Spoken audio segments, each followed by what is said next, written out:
Hello students, आज हम class 10 chapter 13 पृष्ठीय क्षेत्रफल और आयतन इसके बारे में स्टडी करेंगे। अभी तक हमने शंकु के चिन्ह के बारे में बताया था, उससे रिलेटेड फार्मूले और कुछ क्वेश्चनों को कराया था इससे प्रीवियस लेक्चर में। आज हम उसी के आगे के क्वेश्चनों को सॉल्व करेंगे। ठीक है, तो देखते हैं क्वेश्चन। चौथा क्वेश्चन जो है वो क्या कहता है, 20 सेंटीमीटर ऊंचाई और शीर्ष कोण 60 डिग्री वाले एक शंकु को उसकी ऊंचाई के बीचों बीच से होकर जाते हुए एक तल से दो भागों में काटा गया है, जबकि तल शंकु के आधार के समांतर है। देखो क्या कह रहा है, 20 सेंटीमीटर ऊंचाई वाले शीर्ष कोण 60 डिग्री है। ठीक है, एक शंकु है, सॉल्यूशन देखते हैं। एक शंकु है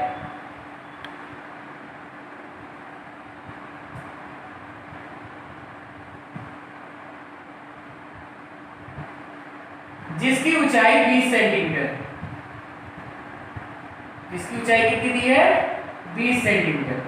बीचों बीच से हमने काट दिया, बीचों बीच से हमने क्या किया, इसको कट कर दिया, यानी ऊपर का हिस्सा 10 और यहां से यहां तक का हिस्सा 10, ये बचेगा। A B C D E F या ई एफ, इसको ले लेते हैं, इसको जी। ठीक है, ये इसकी कोई जरूरत नहीं, ये है। और क्या कह रहे हैं, शीर्ष कोण 60 डिग्री है। ये जो कोण बना है यहाँ पे, ये कितना है, 60 डिग्री। अगर ये 60 डिग्री है तो ये कितना होगा, 30। ये कितना होगा, 30। ठीक है, ये दिया हुआ। ये हिस्सा कितना है, 10। ये कितना है, 10। और नीचे कितना है, ये भी 10। बीचों बीच से काटा गया है, इसलिए दोनों हिस्से क्या होंगे, बराबर। फिर से एक बार क्वेश्चन पढ़ते हैं। 20 सेंटीमीटर ऊंचाई और शीर्ष कोण 60 डिग्री वाले एक शंकु को उसकी ऊंचाई के बीचों बीच से होकर जाते हुए एक तल से दो भागों में काटा गया है, जबकि तल शंकु के आधार के समांतर है। ये इसके समांतर है। ठीक है, यदि इस प्रकार प्राप्त शंकु के छिन्नक का व्यास 1/16 सेंटीमीटर वाले एक तार के रूप में बदल दिया जाता है, तो तार की लंबाई, ये जो छिन्नक मिला है, इसको जब काटेंगे तो ये जो छिन्नक मिला है, इसको गला के तार बनाया गया है। इसको गला के क्या बनाया गया है, तार। तो इसको गला के तार बनाया गया है, यानी इसका आयतन और तार का आयतन क्या होगा, बराबर। यानी हमें इसका जो है आयतन निकालना होगा, किसका, छिन्नक का। और छिन्नक के जब आयतन की हम बात करते हैं तो हमें क्या क्या पता होना चाहिए, R1 पता होना चाहिए, R2 पता होना चाहिए और H पता होना चाहिए। ठीक है, लेकिन R1 R2 तो हमें नहीं पता है। ठीक, लेकिन ये कोण हमें पता है। ठीक, इसकी हेल्प से हम R1 R2 निकाल सकते हैं। ठीक है, देखते हैं। ये D था, तो AD जो है वो कितना है, AD बराबर 20 सेंटीमीटर। चूंकि बीचों बीच काटा गया है, इसलिए AG और GD ये दोनों 10 सेंटीमीटर होंगे। ये 10 होगा, ये 10 होगा, टोटल 20 होगा। ठीक है, ये हम मान लेते हैं R1 है और इसकी त्रिज्या मान लेते हैं R2 है। अब देखो हम त्रिभुज लेते हैं। कौन सा त्रिभुज लेते हैं, त्रिभुज समकोण त्रिभुज ले रहे हैं। कौन सा, समकोण त्रिभुज AGE। AGE में ध्यान दीजिएगा, आपको समकोण त्रिभुज AGE सबको दिख रहा होगा। AGE में ये क्या है, लंब, ये क्या है, आधार। तो tan 30 बराबर लंब, लंब यानी EG बटे आधार, आधार मतलब AG। यानी यहां से EG बराबर क्या आ जाएगा, EG को हमने क्या कहा था, R2। तो R2 जो है वो क्या आ जाएगा, या EG ही लिख लेते हैं। EG जो है वो क्या आ जाएगा, tan 30 into AG की वैल्यू क्या है, 10 into tan 30 यानी 1/√3, या हम कह सकते हैं R2 की वैल्यू 10/√3 सेंटीमीटर। ये आ गई। ठीक, इसकी वैल्यू आ गई R2 की। अब हम फिर से एक त्रिभुज लेते हैं, समकोण त्रिभुज ADC, कौन सा त्रिभुज लेते हैं? ADC में, इसमें क्या होगा? tan 30 इज इक्वल टू लंब, यानी CD, ये CD यहाँ पे है, ठीक है, अपॉन, अब देखो ये लंब हो गया और आधार क्या है? AD, तो यहां से CD बराबर क्या आ जाएगा? AD यानी 20 और tan 30 यानी 1/√3, यानी R1 is equal to 20/√3 centimetre. यानी हमने ट्रिग्नोमेट्री के हेल्प से R1 और R2 की वैल्यू निकाली। अब हम छिन्नक का आयतन निकालते हैं। छिन्नक FECB या BCEF ऐसे लिख देते हैं, BCEF का आयतन, तो छिन्नक के आयतन का फॉर्मूला क्या होता है? 1/3 पाई h R1 square R2 square plus R1 R2, ये छिन्नक के आयतन का फॉर्मूला हो गया। 1/3 पाई की फॉर्म में निकाल देते हैं। h कितना है? छिन्नक की ऊंचाई कितनी है? 10। R1 स्क्वायर यानी 100/3, ये कितना हो जाएगा? 400/3, और जब इन दोनों को गुणा करेंगे तो आएगा 200/3 सेंटीमीटर स्क्वायर। यहां से आ जाएगा, देखो 3 एलसीएम आएगा और 3 ये, तो ये 9 हो जाएगा। नीचे कितना आ जाएगा? 9 इंटू, यहां देखो 700 गुणे कितना हो जाएगा? 700 गुणे 10 यानी 7, ठीक है, और ये चाहो तो रख दो वैल्यू 1/3 22/7 इंटू 10, और ये 700/3, ठीक है, ये हो जाएगा आपका, कुछ कटेगा, ये 100 हो जाएगा। ये कितना हो जाएगा? 100। तो 22,000/9 सेंटीमीटर स्क्वायर। ये क्या आ गया? छिन्नक का आयतन। क्या आ गया? छिन्नक का आयतन। अब इस प्राप्त शंकु के छिन्नक का व्यास, अब व्यास क्या है? 1/16 सेंटीमीटर वाले एक तार के रूप में बदलना है। 1/16 व्यास क्या है? 1/16। इस छिन्नक को हमें बदलना है किसमें?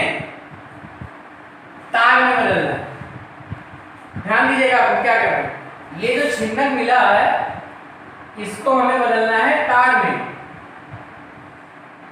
ये छिन्नक, इसको बदलना है किसमें? एक पतले तार में बदलना है। तार मतलब बेलन, ठीक है, और जिसका व्यास जो है या त्रिज्या मान लेते हैं कितनी दी है? 1/16 सेंटीमीटर व्यास है, तो उसका आधा यानी 1/32 सेंटीमीटर, ठीक है। ये क्या है? छिन्नक, और ये क्या है? तार, ठीक। 1/16 ध्यान रखिएगा व्यास दिया, इस क्वेश्चन को मान लो। तो सबसे पहले देखो हमें एक चीज ध्यान रखनी है कि इस छिन्नक से इसी को गला के तार बनाना है, ठीक। तो चूंकि या लिखना, चूंकि छिन्नक को गलाकर 1/16 सेंटीमीटर व्यास वाला एक तार बनाते हैं, इसलिए छिन्नक का आयतन बराबर तार का आयतन, ठीक। छिन्नक का आयतन हम निकाल चुके हैं 22,000/9, और तार क्या है? बेलन, यानी पाई R स्क्वायर, R क्या है? 1/32 इंटू h ही हमको निकालना है। तो 22,000/9 ये हो जाएगा 22/7, 1/32 गुणे 1/32 गुणे h। तो देखो ये इससे कट जाएगा, कितना आ जाएगा? 1000, ठीक है। तो ये हो जाएगा 1000 गुणे 7 गुणे 32 गुणे 32/9, ये हो जाएगा h। ये सॉल्व कर लेंगे, यानी h बराबर आ जाएगा 7000 गुणे 32 गुणे 32/9 सेंटीमीटर। तो इसी को हम सॉल्व कर लेंगे तो हमें तार की ऊंचाई मिल जाएगी। फिर से हम एक बार समझा दे रहे हैं क्वेश्चन।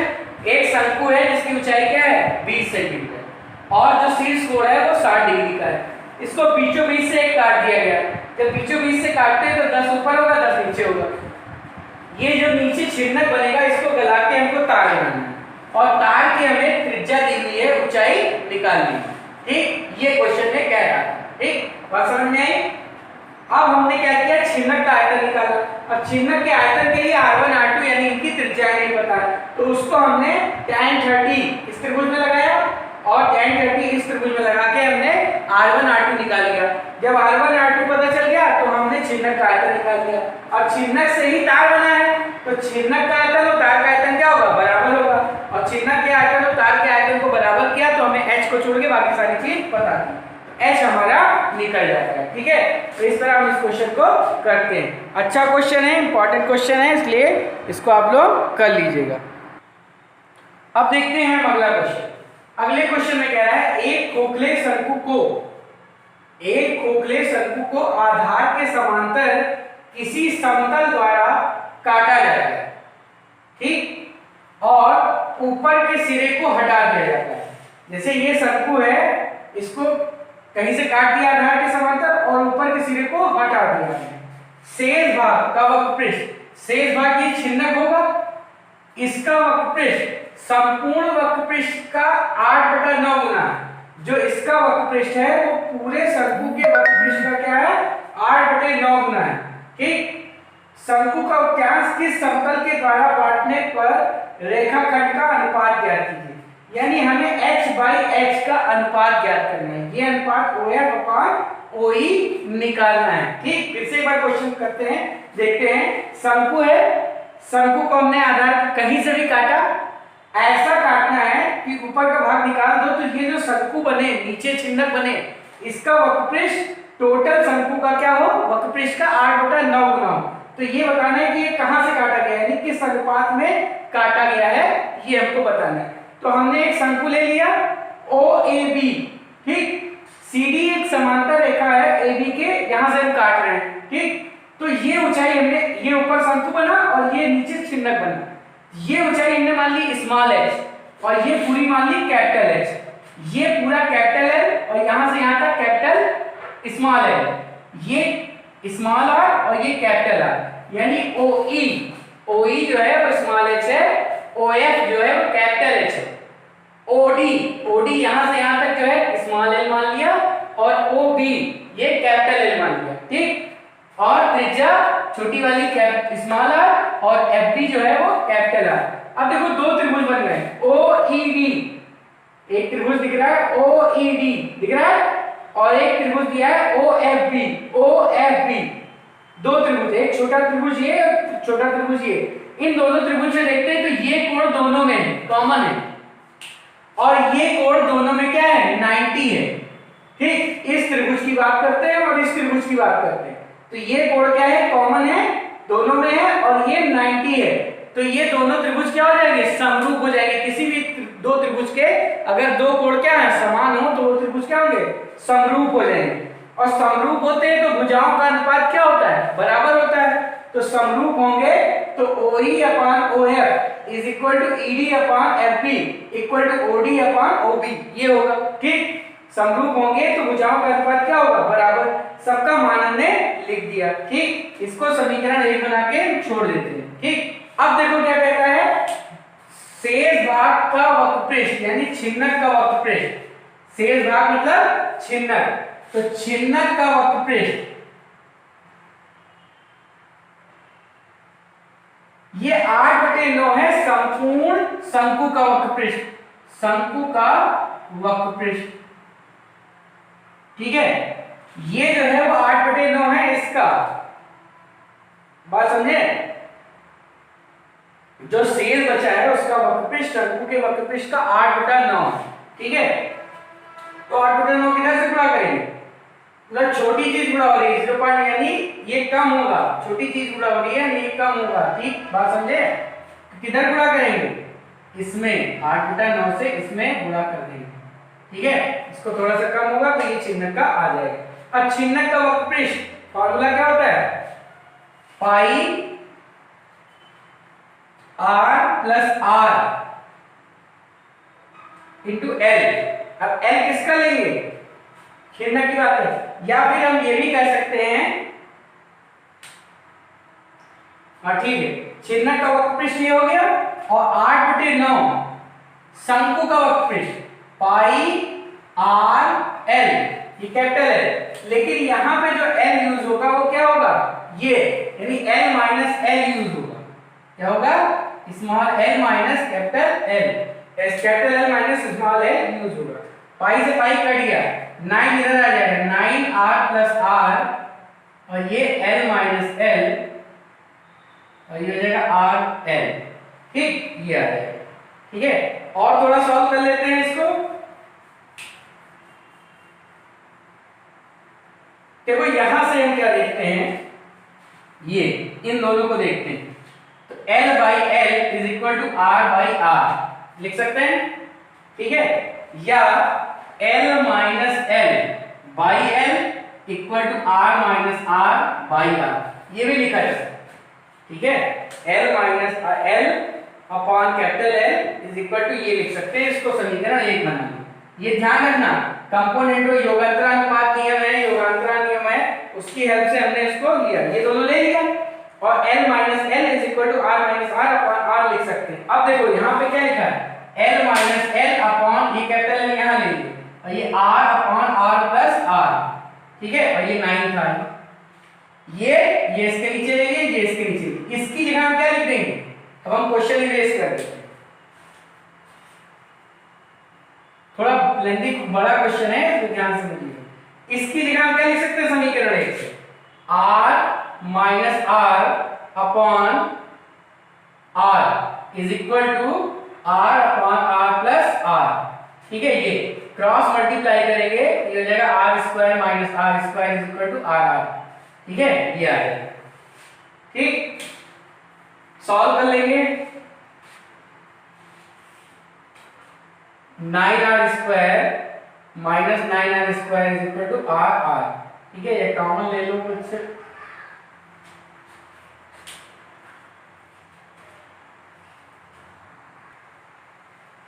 हम क्या करते हैं, देखो यहां तक हमने बता दिया था, ये फिर से हम बता देते हैं। इसमें देखो क्या किया था हमने, दोनों त्रिभुज को समरूप किया था, समरूप किया था तो भुजाओं का अनुपात क्या होगा, बराबर।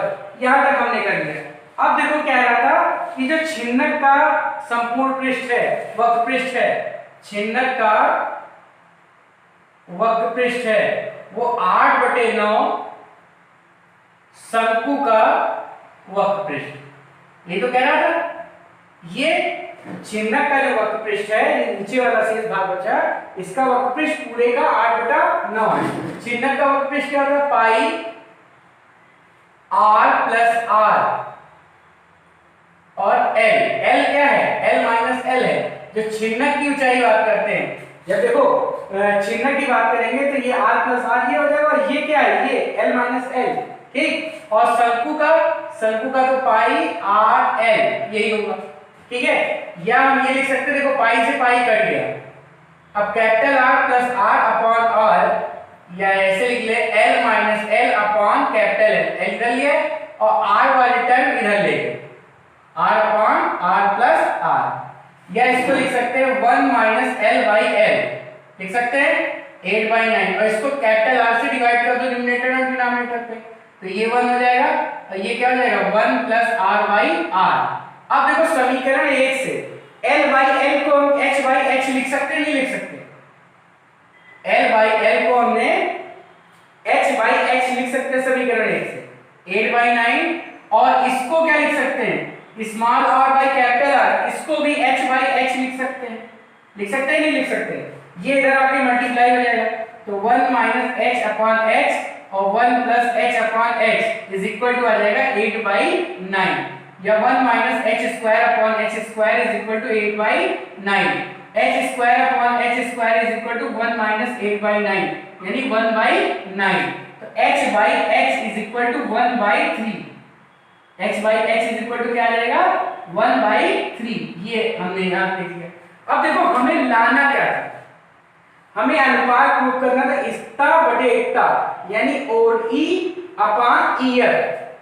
हमें किसका अनुपात निकालना था, हमें जो निकालना है वो देखो हम यहाँ कर रहे हैं, हमें निकालना है OE अपॉन EF। OE क्या है, OE है H, और EF क्या है, capital H minus small h, यानी ये हमको निकालना है। स्मॉल h से डिवाइड कर दो, तो जब स्मॉल h से डिवाइड करेंगे तो यही तो आ जाएगा आंसर। हमने स्मॉल h से डिवाइड कर दिया और इसकी वैल्यू हमें पता है क्या है, 3/1 क्या है, 3/1, तो ये हो जाएगा 1 और ये हो जाएगा 3 - 1 यानी 2, कितना आ जाएगा 1/2, ठीक है।